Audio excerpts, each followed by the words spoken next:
Good day, my fellow Canadians. Today, the Post. Civics. Civic responsibility. We used to have a course when I was young in school called Civics, which dealt specifically with your relationship to your society, to your government, and to your society. Your duties, your responsibilities as a member of that society, and the duties and responsibilities of a society to you as a citizen. So that would be with the relationship you had with your government, with your fellow citizens, with your society as a whole. We were taught what we had a right to expect and what we were obligated to give to that society. And so, like I said, that includes government and your fellow citizens. So you learned little things like in civic responsibility, don't spit on the sidewalk. Even today, if I had a bad cold, for instance, I was coughing a lot and I was coughing up a lot of garbage out of the lungs. At home, yeah, no problem. But out in the public, if I coughed up something objectionable, spit it into a handkerchief or a Kleenex. Or if I was outside on a street, spit it onto a street. But I never dreamed, even today, of spitting on a sidewalk, horking up a loogie onto the sidewalk where other people walk, blow my nose, put the Kleenex in my pocket until I can find a garbage receptacle. When I was a kid, there weren't a lot of garbage receptacles.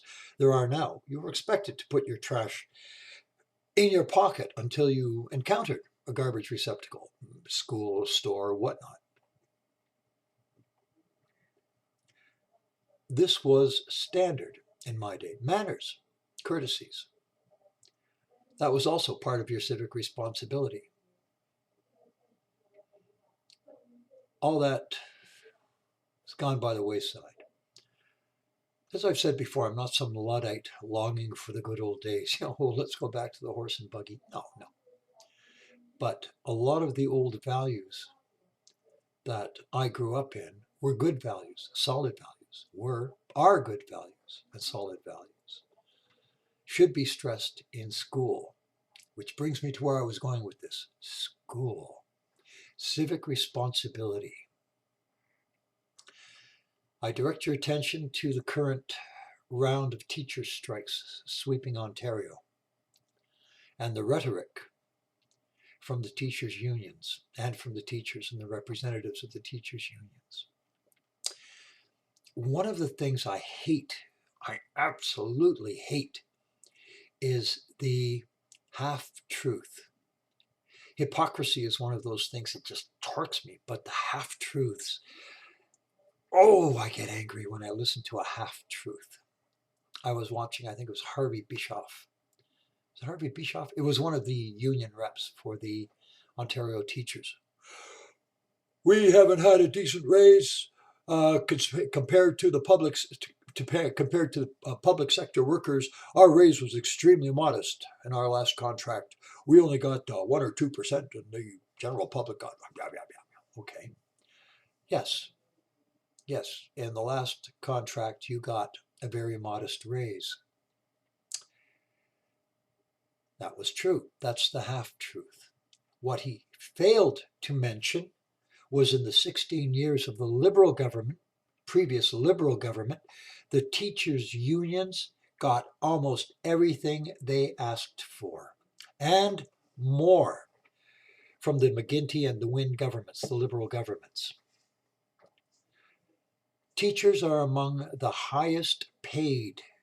Our teachers in Ontario are among the highest paid in the country. So Stephen Lecce asking them to take a 1% increase this year. That's not a hit, trust me. Now, I've mentioned in the past, I have friends who worked for both the TDSB, Toronto District School Board, and this is more than one friend who worked in that system, and another friend who works today, even still, for, I believe, Peel Region, York Region School Board. So I got a real earful about the inner machinations of what's going on in the schools, about teachers teaching. Let me give you another example of a half-truth. There are pay levels within the teaching profession. The pay levels are predicated upon your qualifications. I think he said there's, I can't recall, I'm not going to start quoting the numbers because it's been too long and I don't recall exactly, but basically within your teaching level, there are, I think he said 5 levels. So you point out to a teacher that they get summers off. And I got a response once I heard a teacher saying, we don't get summers off, we do courses in the summer. Yes, again, the half-truth. Yes, you do courses in the summer. A lot of teachers do summer courses. What is not mentioned, again, the half-truth, as it was explained to me, every board-approved course that you do, every board-approved course that you take, it's a guidance counselor's course, let's say you take, or a student development course, or whatever they have on their list of approved courses. Every one of those courses that you take, as soon as you present the course certificate that you have passed that course, bump, up goes your pay. You get a pay bump. As soon as you present that certificate, not in the next round of raises, no, as soon as you present that certificate, your next pay, as soon as they process it, you already got a pay bump. So yes, you give up your summers to do courses. You don't do it for the benefit of your students, you do it for the benefit of your pocketbook. So there's another little thing that unless you're familiar with the boards, you wouldn't realize. So back to the civics course and where I see this relationship with the teachers specifically. To mitigate, to temper your wage demands in the face of the current economic climate, in light of the fact that you were just basically, taxpayers' dollars were shoveled into your pockets by the previous Liberal governments, and Ford has turned off the tap, which is what it's all about. Oh, it's for the students. Bullshit. It's for your bottom line. And the unions push this because the more money you make, the more money you pay in union dues. The more money you pay in union dues, the more money the union gets. Okay? So can the bullshit, can the rhetoric, it's all about the money. It's not about the students. Second thing that really ticks me off, if this educational system here in Ontario was producing top quality students for the money you earn, if you were producing top quality students, you'd have at least a valid arguing point. However, and I went on a previous post about it's not education anymore, it's indoctrination. Now, again, I don't have kids, I don't have skin in the game. I have a very close friend who has a 1-year-old son. What kind of future is he going to have? But I'm talking to my nephew who's kicking at the door of 15, actually in February, about his first year of high school. And he's telling me about the quality of education he's getting, some of the teachers he has, how poor the quality of education is, the problems within the system. We have students graduating from high school who can't read properly, can't write properly, don't know history, don't know geography. Things that for us, my generation, these were standards. How to use punctuation, how to do longhand math.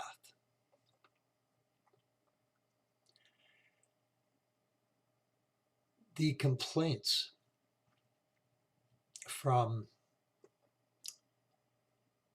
parents about how unqualified their children are upon graduation to enter the workforce or enter this society. And yet they want more money. I would venture to suggest, and it would be very interesting to see if a poll was ever taken of the current crop of educators, and I'm talking both grade school, high school, and university. How many of these educators have ever spent any time in the trenches? I mean, a real world jobs, hard jobs, poor pay, say retail, food service industries, server, busboy, whatever. How many of them have even lived on their own, had their own apartments, been responsible for their own lives, for their laundry, for their ironing, for their bills, for their rent?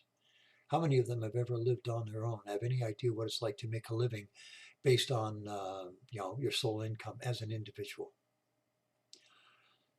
I know a lot of them that I have encountered at social events and have spoken to.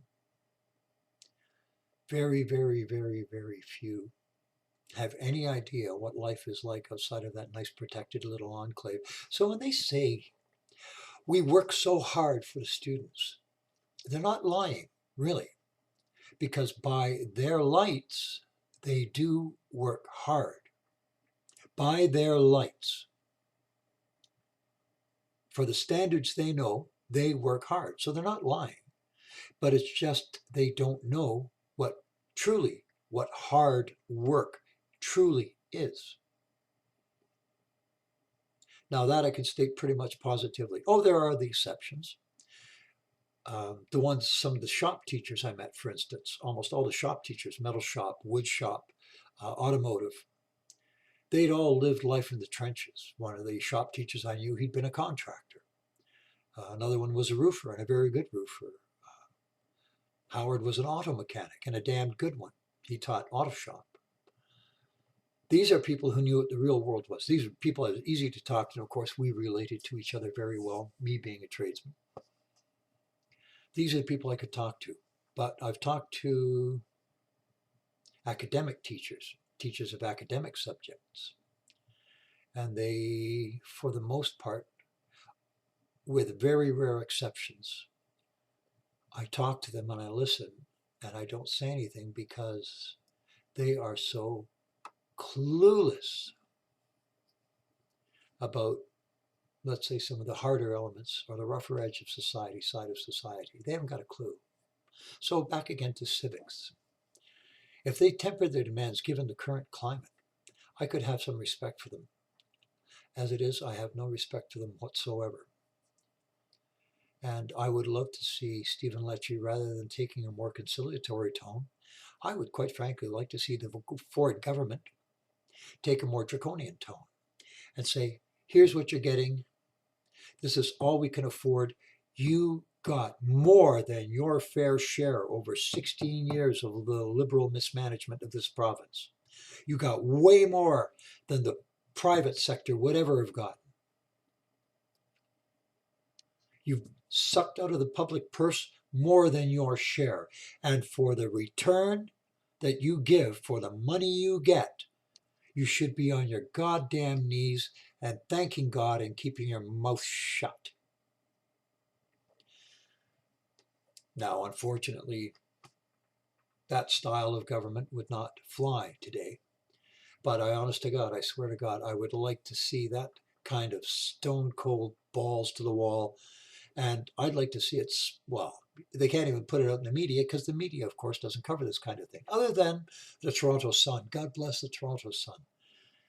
And they tell it like it is, and they call the teachers to task for the fact that they are well and truly compensated for the work they do. And what they don't realize, if they ever, God forbid, lost their teaching positions and were forced into the private sector to try to find real work, see the pay cut they would take, the cut in pay, the cut in benefits, those beautiful gold-plated pensions they get. So back again to civics. I know my responsibilities and my duties to my society, my fellow Canadians, my fellow Ontarians, my government. Excuse me. Our federal government would do well to take a course in civics because they have a responsibility to the Canadian people that they are absolutely, absolutely not fulfilling. They have broken the social contract. They've not only broken it, they've shredded it and burned the pieces. The social contract with this country and with Canada and Canadians. That they got voted in again by a bunch of brainless morons. They didn't even get the majority of the votes. So if you want to talk about a rigged system where you can get into power without even holding a solid majority of votes, but the Liberals rigged the system in their favor. I did that in a previous post. They've done everything in their power to rig the system in their favor. So if we do see another election coming up and a no confidence motion, I don't know if that will happen because Jughead Singh, who is so damn stupid, and the way they've demonized the Conservatives, who are the only viable alternative to the Liberal NDP coalition. Can a non-confidence motion get forced? I don't know. All I do know is that my country is in deep, deep peril. And I'd love to see more and more people getting more and more vocal about what they have to do to try to save our country. So look up civics, look up civic responsibility, and let me know what you think. Thank you. Have a good day.